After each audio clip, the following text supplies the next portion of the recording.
What is going on, guys? DBG here, and today we are going to be talking about something in NBA 2K21 MyTEAM.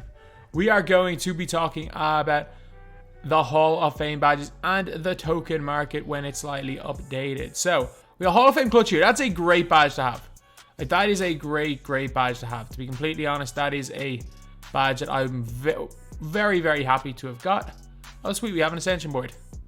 Let's see, Moncrief is like the one good Ascension award, so I do really want Moncrief. This is like the first time I'm like, oh, I kind of do want an Ascension board. The first two we've only gotten one total pick on the second board.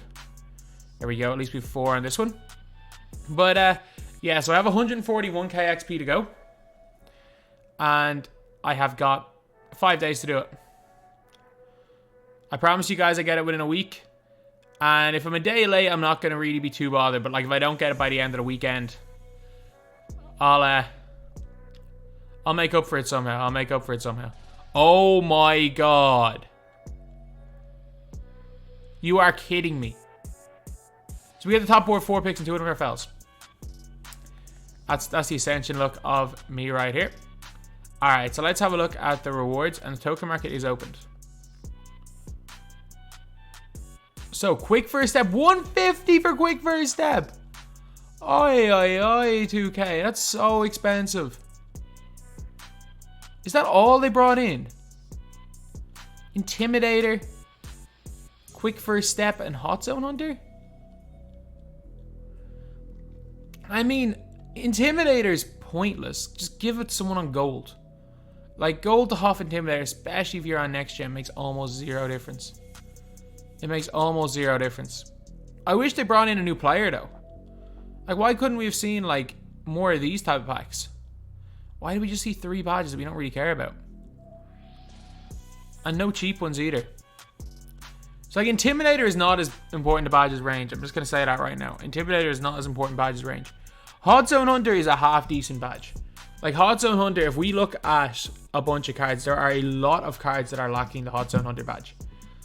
It's one of those weird ones where you're like, you would assume every single good card has it, but a lot of them don't, in fact, have Hot Zone Hunter and Hall of Fame. So that's actually can be a useful enough badge. So, apologies there. There we go. So we're on to 2KDB. I'm going to see if I can find someone without the Hot Zone Hunter badge. Because it's hard. So you can find people with badges. I think it's quite difficult to find people without badges. But like, someone like a Barrett, he does have Hot Zone Hunter. Jonathan Isaac, he has it as well on HOF as well. That's mad. I did not think that most players had it. I don't know why I thought a lot of players didn't have Hot Zone Hunter. Pokashevsky has it. Maybe all the recent cards have it. Like Clutch Shooter as well is a pretty decent badge, but 100 tokens for that. I mean, these are the type of badges that when you have it on gold, doesn't feel much of a difference. So let's just take a look at the price of these things on gold. So, miscellaneous, do I have any of the badges so I can just search them? So like Intimidator gold costs 700. I get it, gold badges are cheaper. They are cheaper, but Intimidator silver costs 700 as well. So basically, it's probably about, how cheap is it to get Intimidator onto gold? Wait a minute, is Heart Crusher gone? I think Heart Crusher might be gone. There's max like 3k to get Intimidator onto gold. Hot Zone Hunter, again, the bronze and silvers are the most expensive. You're paying 3k max to get that to gold as well. So, like, you're paying tokens for absolutely sweet FA. Like if I was to advise, at this stage, like, Blinders is gone. If you want to get Blinders is an expensive badge. But Blinders, actually, cards are quite cheap with Blinders nowadays. Because there's so many Blinders coming up. But, like, if you want to give half range to Kareem, because Kareem does cost like 10k to get gold range, and there's quite a big difference between gold and half range, especially on next gen. But if you want to bring someone from gold to half range, is that worth 150 tokens? No, it's not. Let's see what price Dominique Wilkins is.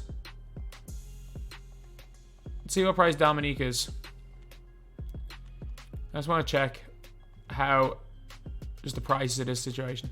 So he's about 15k. Let's say he's 15k. So would you rather I will say range is better than getting Dominique. Range is definitely better than getting Dominique. But like getting Dominique for 150 tokens, or for 150 tokens, getting 17k is probably worth more than getting Intimidator. And this token, I'm telling you, just hold. Like if you were on current gen and you have Jonathan Isaac and you want to give him HOF Showtime, that is probably worth 100 tokens.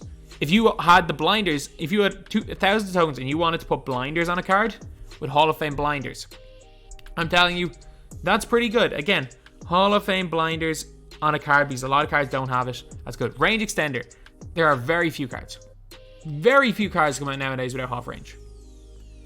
Like heck, Shaq and Wilt have HOF range. Like D-Rob doesn't have HOF range. And like I'm struggling to think Kareem doesn't have any range. Like there is no reason in my opinion that you need HOF range at all in this game. There is no reason you need it, although it is probably better than Dominique. In terms of this value right here, Yao Ming plus HOF back down Punisher for 11 tokens is a no-brainer. You're getting a moderately good HOF badge, a kind of underrated HOF badge. You are getting a moderately good HOF badge for 11 tokens. Needle Threader is not too bad either. Like for 25 and 11, I would definitely say these aren't too bad. But like the fact they got rid of Heart Crusher by the looks of things, and which was one of the best ones, that was 50 tokens. Like Rebound Chaser is alright, I guess. Quick First Step for 150 is not worth it. It is just simply not worth it. The gap between gold and HOF Quick First Step is not that big. I've noticed it with Corver's gold Quick First Step, that is fine. But like 150 tokens, like, do you know how long that's going to take you to get? I get it if you have a whole bunch of tokens, but I'm telling you, wait it out.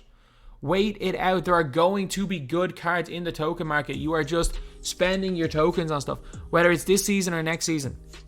Remember the 2K20 packs? Remember where it was like best of 2K20 and we saw the really, really good cards? Like, that is what we're going to see soon. Like, that is what we are going to see. I'm telling you, that's what we're going to see soon. Within a month, 6 weeks, we're going to see some of those packs for probably 1,000 tokens. But we're going to get some insane Dark Matters for 1,000 tokens. You can probably get 300-400k MT for 1,000 tokens based on what they're doing. I don't think we get the 6 token packs again because too many people have too many tokens and it would just completely ruin the market. But this is not it, lads. If you want the ones that I will say it, range, there is no situation where range is worth 150 tokens. There is no situation where HOF Intimidator is worth 150 tokens. At this stage of the game where nearly every card gets every badge and how cheap badges are. Like again, back when HOF Intimidator, it used to cost 35k to gold Intimidator a player, yeah, I would have said this is worth it. Back when range used to be 70k to put gold range on a player, I would say 100% 150 tokens worth 70k. It's like 9-10k to range up a player to gold. And every card that's come out in the last season, I'm pretty sure, except for like Kareem and Costa Antetokounmpo, have got range. Posterizer Showtime. This is one of the best badges on current gen. If you are on current gen and you want to use Jonathan Isaac because he doesn't have the badge at all, go for it. Go for it. Hot Zone Hunter. If there's a player that does not have Hot Zone Hunter that you really, really like, especially if you're on current gen, on next gen doesn't make much of a difference. If you're on current gen, go for it. Quick First Step, there is no situation where it is worth it. There is no card in the game that doesn't come at least go Quick First Step right now. And if you're on current gen, gold versus HOF Quick First Step, it matters, but not too much. If you are on next gen, Quick First Step does not matter at all because dribble style means everything. You can have a HOF Quick First Step player, for example, Chris Paul. HOF Quick First Step, Chris Paul dribble style moves like he has 55 speed. And then you've got gold Quick First Step on Ralph Sampson. The guy moves like he's freaking 175 speed faster than Bol Bol. Rebound Chaser, I mean, just get it gold. Not worth it on HOF. And of all these, again, I'm going to say Yao Ming and Stockton. Yao Ming's probably most worth it. I'll back them Punisher badge. I don't mind that at all. I really don't. So anyway, yeah, that is pretty much it, lads. That is the video. So again, they updated a few new badges in the token market, but is it worth it? Are you getting new badges? No. Again, there are very, very specific situations where it might be. Like if you have one specific player that you really, really want them to have a HOF badge. Or if you're, for example, you unlock John Stockton. If you unlock John Stockton, not John Stockton, Ralph Sampson. If you unlocked Ralph Sampson and you really, really want him to have HOF Quick First Step, then, I mean, go ahead, I guess. If you are dead set and using him because you locked in 1 million MT and you want him to be as juicy as possible, yeah, go and use him then. But other than that, I think the blinders one might have been worth it because it added... If you got the blinders update on straight away, you would have been in good shape, but I didn't put it on straight away, so I'm not in great shape. Anyway, yeah, that's pretty much it. That's the video. Thank you guys for watching. Please like, comment, and subscribe.